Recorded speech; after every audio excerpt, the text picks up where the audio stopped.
Olá, sejam mais uma vez bem-vindas e bem-vindos ao nosso canal Aliteração. Hoje é quarta-feira, dia de Trajetória Aliteração. No vídeo da semana passada, eu falei com bastante detalhes sobre o chamado estado pré-metafórico de sentidos na construção do discurso. Caso você não tenha assistido ao vídeo, vai aparecer o card dele aqui para vocês. No vídeo de hoje, eu quero continuar a nossa trajetória e falar com detalhes sobre o estado metafórico de sentidos na construção do discurso.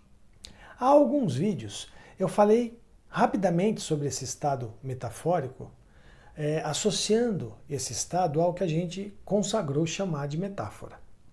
Porém, como nós falamos muita coisa sobre metáfora, eu quero delinear quais são os elementos da metáfora que a gente vai utilizar para conceituar esse estado metafórico de sentidos na construção do discurso, certo?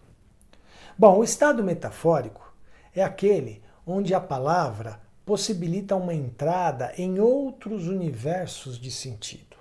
A palavra permite uma gama maior de possibilidades de construção de sentidos.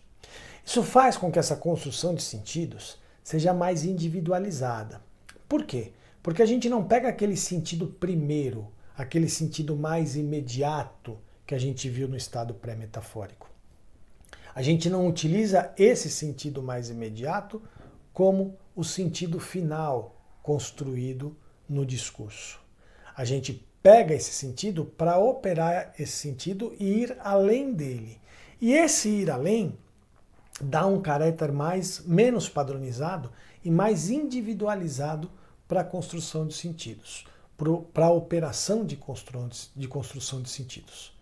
E eu falo de individualizado tanto no que se refere ao escritor, como no que se refere ao leitor, certo?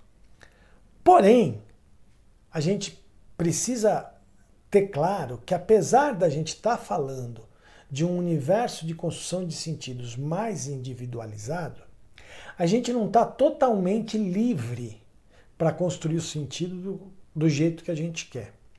A gente acaba tendo uma relação difusa, muitas vezes inconsciente, com aquele sentido mais imediato, com aqueles sentidos que estão enraizados na nossa memória cognitiva. O que a gente faz é pegar esses sentidos mais imediatos, consagrados, enraizados, e operar esses sentidos numa cadeia de significações que vão construir aí sim um sentido final mais individualizado. Tá?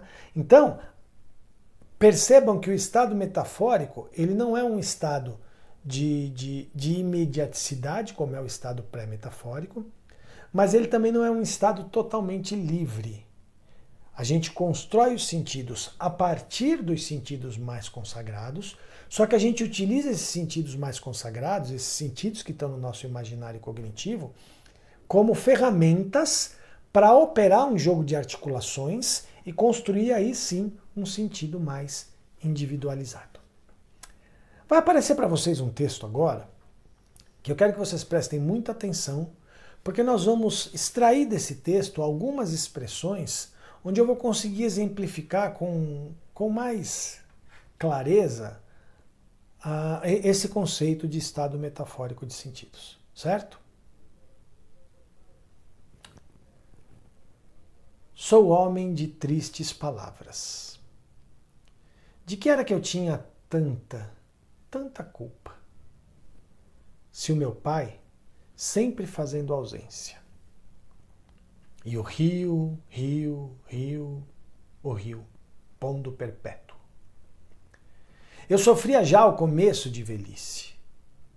Essa vida era só demoramento. Eu mesmo tinha achaques, ânsias, cá de baixo, cansaços, perrenguice de reumatismo. E ele? Por quê? Devia de padecer demais.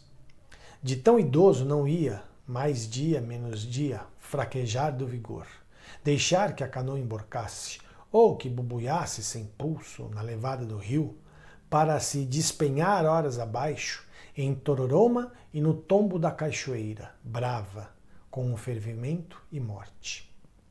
Apertava o coração. Ele estava lá, sem a minha tranquilidade. Esse texto é um trecho do conto A Terceira Margem do Rio, do Guimarães Rosa. E nós vamos pegar desse trecho duas expressões, tristes palavras e fazendo ausência. E a partir da análise dessas expressões nós vamos tentar entender melhor essa coisa do estado metafórico. Então, quando a gente fala em tristes palavras, a gente pega, para construir o sentido dessa expressão, a gente pega lá o que a gente acha, né? O que a gente já sabe que é triste e o que a gente já sabe que é palavra. E a gente articula isso a um terceiro termo, que é o termo homem, não só porque ele está na frase, mas porque triste e palavra, sentimentos e palavras são coisas eminentemente humanas. Então, isso tudo opera dentro da nossa cabeça de forma a criar uma articulação entre o que a gente sabe que é tristes, o que a gente sabe do que é palavras, e a gente articula esse já sabido, né, esses sentidos já sabidos dessas palavras, para daí sim construir um termo, construir um sentido que vai ter um significado mais individual. Então as tristes palavras desse homem, para mim, provavelmente são diferentes das tristes palavras desse homem para outros leitores e até para o Guimarães Rosa. Só que tanto Guimarães Rosa como eu, como outro leitor qualquer, a gente vai partir do sentido consagrado da palavra triste, do sentido consagrado de palavras, e aí sim a gente vai fazer essa articulação. A mesma coisa com a expressão fazendo ausência. A gente vai pegar o significado do fazer, a gente vai pegar o significado do ausência e vai articular esses significados consagrados. A gente não vai inventar um significado novo para ausência, nem para o fazer. A gente vai pegar os significados dessas palavras, que a gente já sabe, que já estão na nossa memória cognitiva, esses significados imediatos e primeiros, e usá-los como ferramentas de articulação para criar aí sim um significado para a expressão fazendo ausência que é individualizado. Então, essa cadeia de articulações de produção de sentido vão operar o que a gente chama de criatividade secundária ou relacional. Essa criatividade secundária ou relacional, ela aparece porque ela não lida com o sentido primeiro do texto. Quem assistiu ao vídeo da semana passada lembra que eu falei que quando a gente está falando do estado pré-metafórico, a gente lida com a criatividade primária, que vem de primeiro, do sentido mais imediato do texto.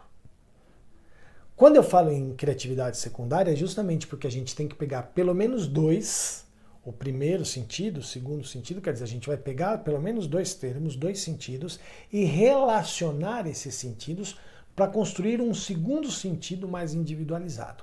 Então é isso que a gente está chamando de criatividade secundária ou relacional. O sentido nunca vem sozinho, né? A construção de sentido se dá através de uma trama de significações que a gente usa através dos sentidos consagrados para construir então um sentido segundo que é individualizado. Então percebam com isso que, ao mesmo tempo que a gente tem uma liberdade maior na operação da construção de sentidos, a gente ainda está atrelado aos sentidos consagrados. Na semana passada, eu utilizei, o primeiro texto que eu utilizei para explicar o sentido pré-metafórico foi um texto jornalístico. E aí eu lancei a pergunta se seria possível, no sentido pré-metafórico, a gente lidar com um texto literário, de ficção. E aí eu trouxe o texto do Machado de Assis para mostrar que era possível. Agora, eu utilizei para exemplificar o estado metafórico um texto ficcional, um texto literário. E aí então eu faço a pergunta, será que é possível num texto jornalístico, num texto informativo, a gente ter esse estado metafórico de sentidos? Então vai aparecer um outro texto para vocês agora, que eu quero que vocês prestem atenção, porque nós vamos novamente extrair algumas expressões desse texto para exemplificar o estado metafórico de sentidos. Certo? A sobrevivência de uma imagem já combalida da Câmara dos Deputados, cujo histórico é de proteger os parlamentares, muitas vezes puxando o tapete da sociedade, encara o dilema da esfinge. Quem sou eu? Sim, porque a imagem não se sustenta em discursos no plenário e tampouco nas costuras de bastidores, porque as decisões dos eleitos têm que aparecer às claras, em gestos incompreensíveis para toda a sociedade. Esse texto é o trecho de uma coluna escrita pela jornalista Olga Curado no portal UOL, no dia 19 de fevereiro, sexta-feira da semana passada. E aí nós vamos analisar duas expressões também desse texto. Sobrevivência de uma imagem e encara o dilema da esfinge. Então vejam, quando a gente fala em sobrevivência da imagem, a gente novamente pega o significado primeiro da palavra sobrevivência, a gente não inventa um novo significado para a palavra sobrevivência, a gente pega esse significado primeiro da palavra sobrevivência, pega o significado da palavra imagem e articula esses significados para criar então um sentido próprio daquilo que vai se chamar sobrevivência de uma imagem. A mesma coisa com o encaro o dilema da esfinge, quer dizer, veja, quando a gente fala então, inclusive no dilema da esfinge, a gente já lembra da história de Édipo, né, da esfinge, do enigma da esfinge, do decifra-me ou devora-te. Então, todas essas coisas já estão enraizadas no nosso imaginário cognitivo e a gente se utiliza de tudo isso para articular e criar então um significado próprio para a expressão aí encarar o dilema da esfinge. Certo? É isso. Espero que vocês tenham entendido essa coisa do estado metafórico de sentido. Espero que todas e todos tenham gostado. Coloquem aí nos comentários as discordâncias de vocês, as concordâncias, vamos debater sobre isso. É importante para a minha pesquisa esse debate. E curtam o vídeo, se inscrevam no canal, compartilhem o vídeo, ajudem a gente a continuar esse trabalho que a gente tem feito com tanto carinho. Tá bom? Valeu, gente. Até semana que vem. Tchau, tchau.